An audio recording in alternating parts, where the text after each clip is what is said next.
Бишкектен сүйлөйбүз. Бишкек убактысы боюнча саат 8. Саламатсыздарбы, Оодо жаңылыктар. Президент Садыр Жапаров мамлекеттик ишмер Абсамат Масалиевдин 90 жылдыгын майрамдоо жөнүндө жарлыкка кол койду. Бул тууралуу президенттин басма сөз кызматынан билдиришти.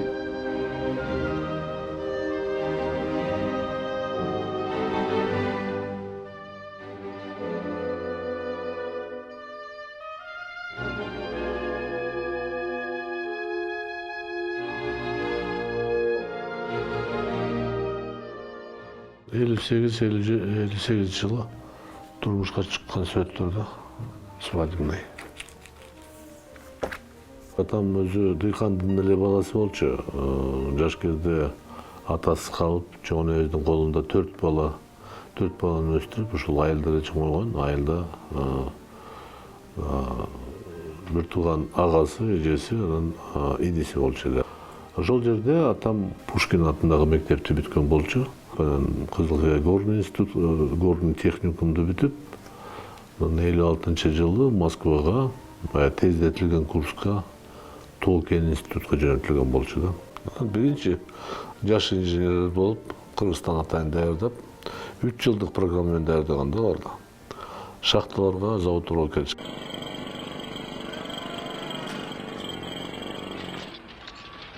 Кийинчерээк Кыргыз көмүр трестке чакырганда Ошто зам главный инженер, главный инженер болгондо ал уже тармак боюнча көз карашы өзгөрүп кетти.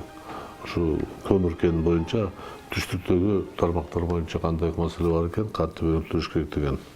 Анан жаш коммунистти байкап туруп, областтык комитеттин бир бөлүмүнө инструктор классты промышленный отделга чакырышкан. Ошондуктан атамды мен түшүнүгүм боюнча ошол мезгилдеги советтик система, кадр даярдоо система өздөрүн өзү алып бардыра. Мен айтарым, бул кишинин эң өзгөчөлүгү биринчиден жоопкерчилиги. Кайсы тармактарда иштебесин бул киши, шахтада болобу, экономикада болобу, өзгөчө партия иштерин аткарып жүргөн учурларында абдан жоопкерчиликтүү кишилердин биринин бири болсо деп ойлойм да.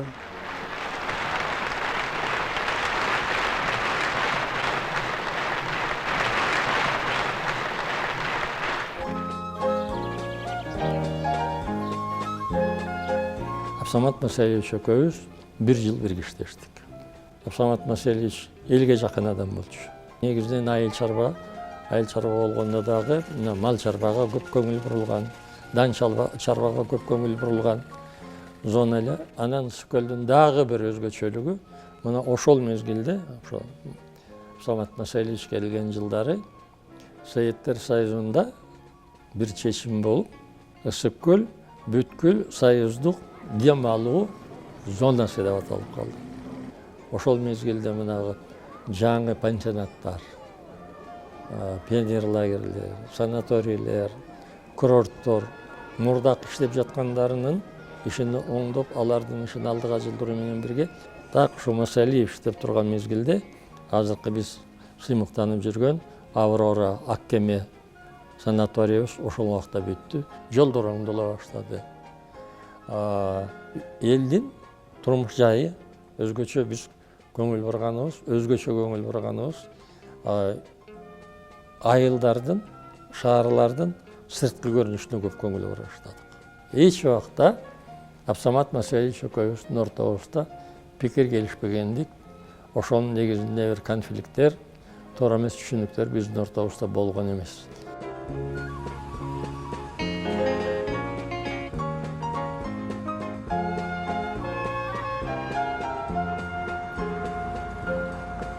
эл сөз чыгарды, самолет менен Горбачев жөнөтүп Ташкентке учуртуп жашыруун алып кетти деген. Жок, андай болгон жок. Кадимкидей эле аны чакырышты, Москвага келип кет деп. Мен эсимде бар да, үйдө болгондо, меникинде токтогондо, атам келип Тургай Субаревичке кирген. Аксакал, мени Москвага чакырып барышат. Кандай кылайын, барып келсем болобу десе, болот деди. Атам эмне маселе десе, атам айтты, мен билбейм, айтышкан жок деди. Наверное, сени дейт Совет министров төрага кылат окшойт деп атат.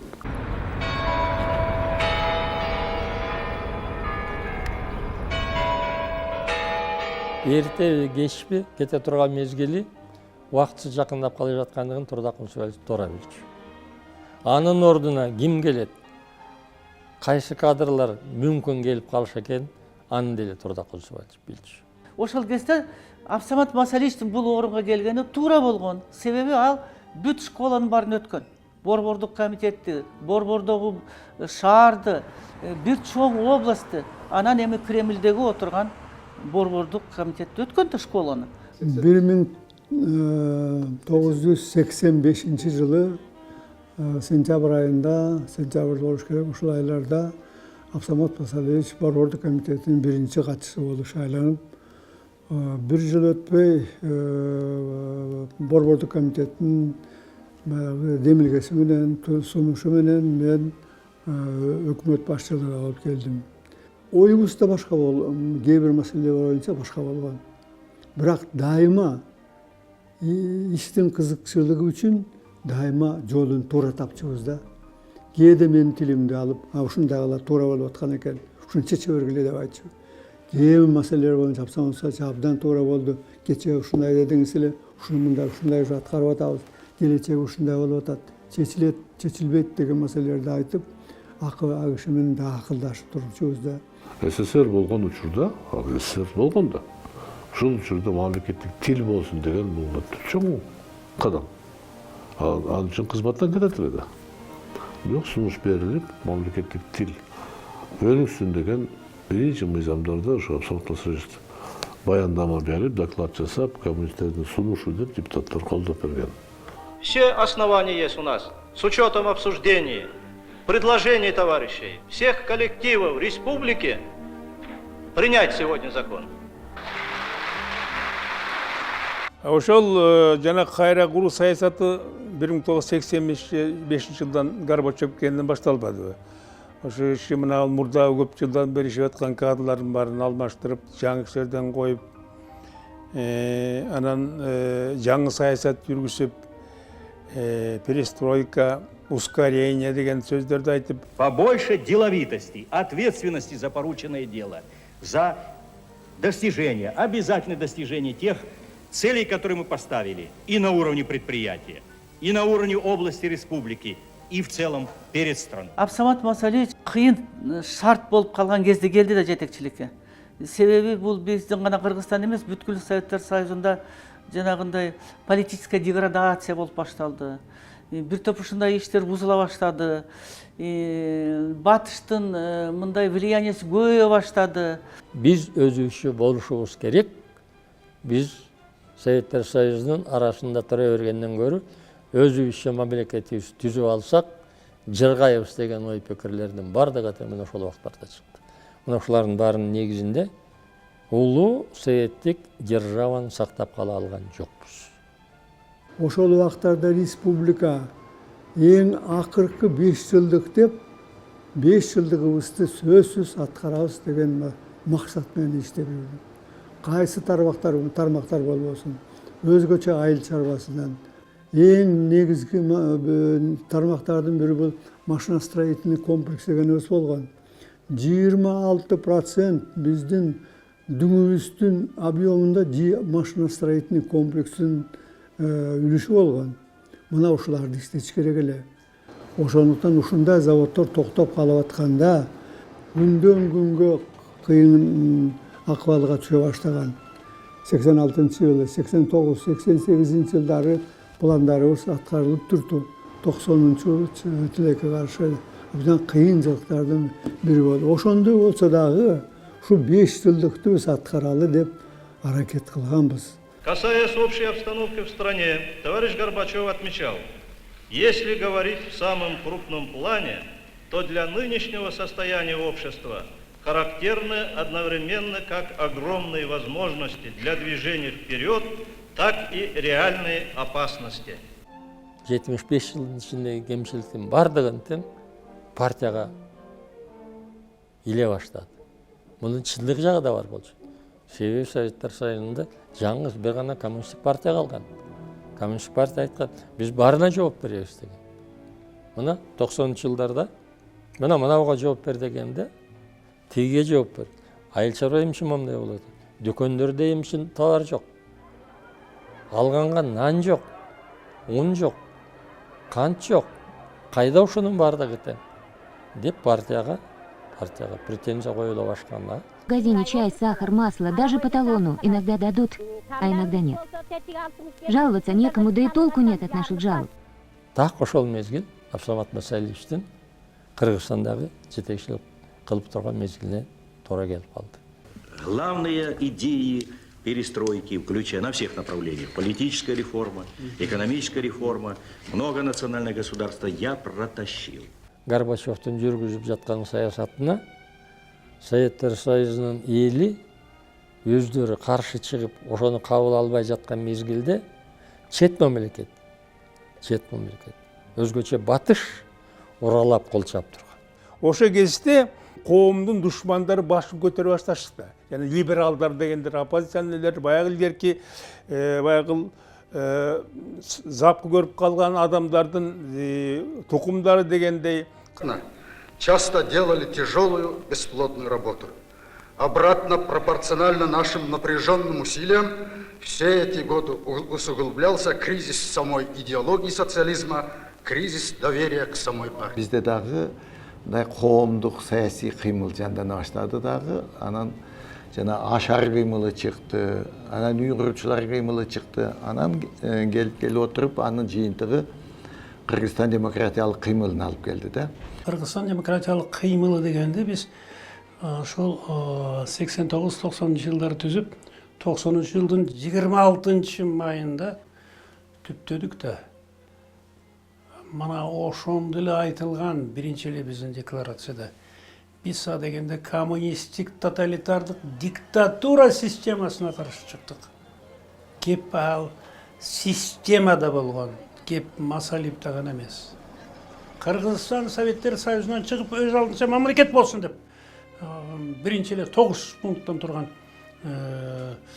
биздин жарыянда жаздык. И Абсамат Масалиевичтин тушуна ошол жылдары абдан катуу ушундай жанагы элдин кыймылдары башталды да. Жер талашмай, анан Совет доорунда моундай завод фабрикалар курчу да үйлөрдү. Завод фабрикалардын алдары тигиндей болуп калды. Үйлөр курулбайт, эл болсо үй курайын дейт, жер берилбейт. 1989 жылы Ошо окуясына чейин 1 жыл мурда мына ушул шаардын тегерегинде үйсүз, жайсыз, жумушсуз жүргөн биздин жаштарыбыз жер сурай баштады. Жок дегенде кичинекей бир участок берип койгула. Биз ошол жерге үй салып алалык деп. Ушул тегеректерде абдан кыйынчылыктар болуп атты.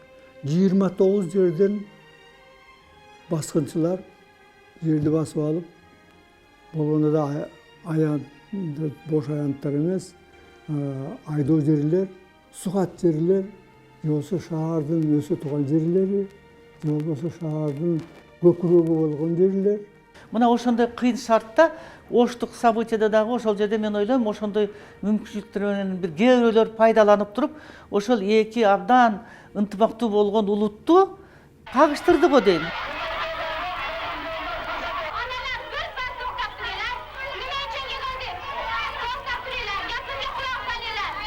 Бирок ошого жалгыз эле Масалиевдин колунан келбей калбастан бул Горбачев да күнөөсүз керек. Ошо кезде Советтер Союзу тирүү болчу. Эмне үчүн ошондо бизде армиянын базалары болчу, башка күчтөр болчу, келип ошону басып койсо болот беле? Жер ошол чатакчын чыгышына түрткү болгон бир нерсе. 6 июндагы биздин өзбек туугандары өткөрүп жаткан митингде жаңгыс мен болдум. Башынан аягына чейин турдум.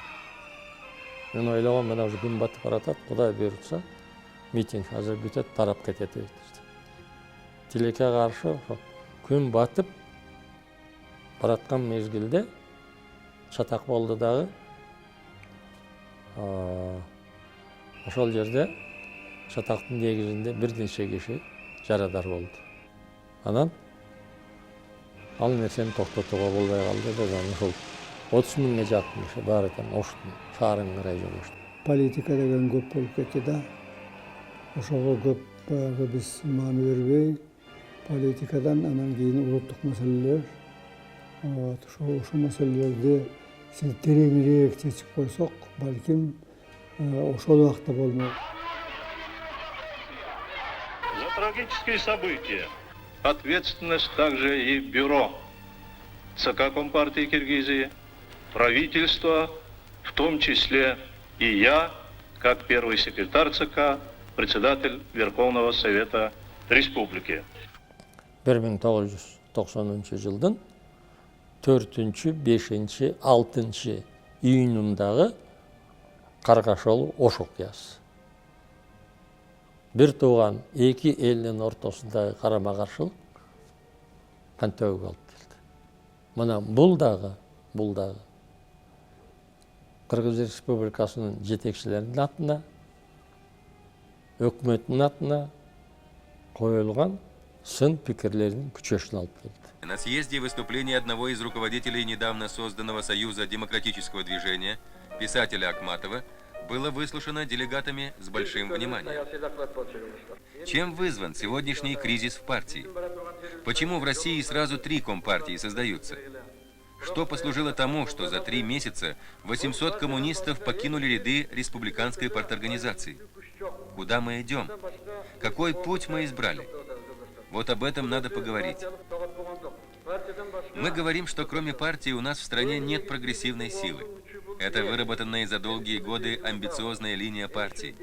Помимо партии, основная сила в нашей стране – это народ. Апком партиянын Үсөн Сыдыковдун командасынын бир катасы ошол жерде бир жадагы кыргыздарга көбүрөөк мындай муну туура караш керек да. Кыргызбы, орусбу, украинцпы, өзбекпи.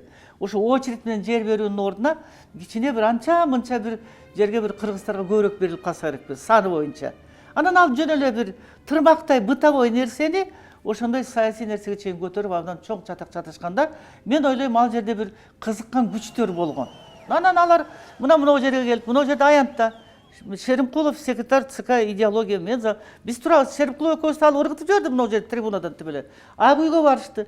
Абсамат Масалич чыкты. Ал киши ошол жөнү Ак үйдүн бери жагына чыгып сүйлөшөйүн десе, эмне деген гана ачуу сөздү айткан жок Абсамат Масаличтин адресине.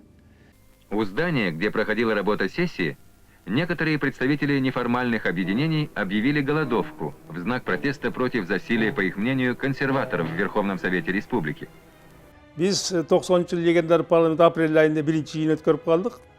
Ошол учурда биринчи эле жыйында апрель айында мен өзүм баштап, мына эсимде бар, Казат Акматов, Абдыган Эркебаев, Бекмат Осмонов болуп туруп, ошол жерден биз сунуш киргиздик. Абсамат Масалич, мынакей союз ыдырап баратат. Биз ушул Кыргызстанды сактап калыш үчүн мына бул Кыргызстан президенттигин кызматты киргизели деп бекитип берели ушул сессияда. Анан кийин сиз макул болуп талап келиңиз койсок, биз сизди президент кылып шайлайлы деп биз сунуш кылдык да. Эми ошо бул кишинин ушу жулунбаганын бир далили таң каласың да, башка киши болсо ушундан пайдаланып кетип, ой рахмат деп макул болуп койсо, ошончо биз ошол эле сессияда шайлап коймокпуз.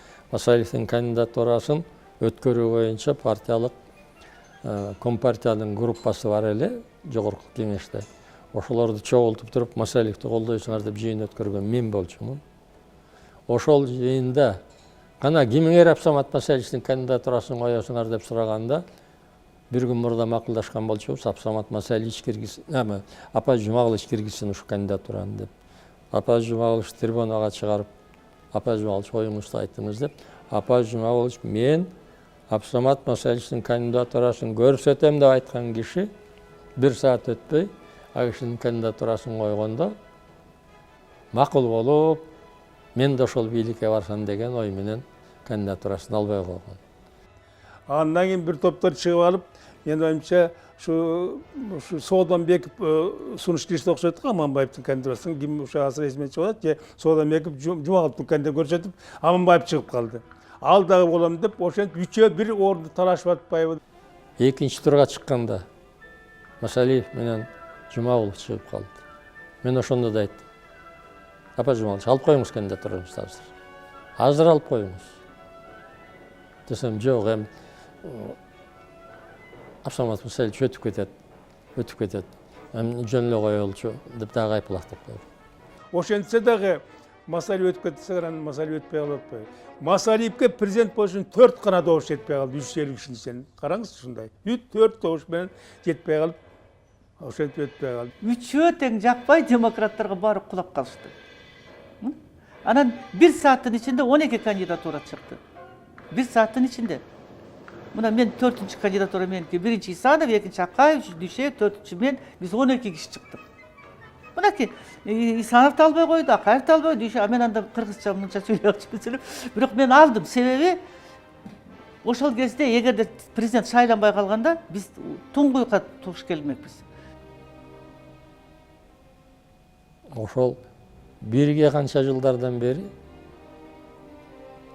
үзөңгүлөш болуп иштеп келе жаткан кишилерге дайыма сый айтып, урмат айтып, мен сизди сыйлайм, мен сиз менен болом деген сөз кур сөз экендигин көргөзүп койгон бир чоң экзамен.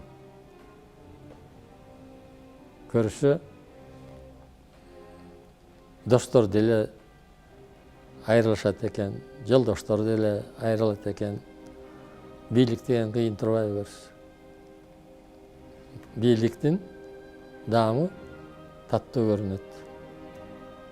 Камчысы кайраттуу, пайдасы көбүрөөк көрүнөт. Ошон үчүн бийлик үчүн жанталашат, пендечилик.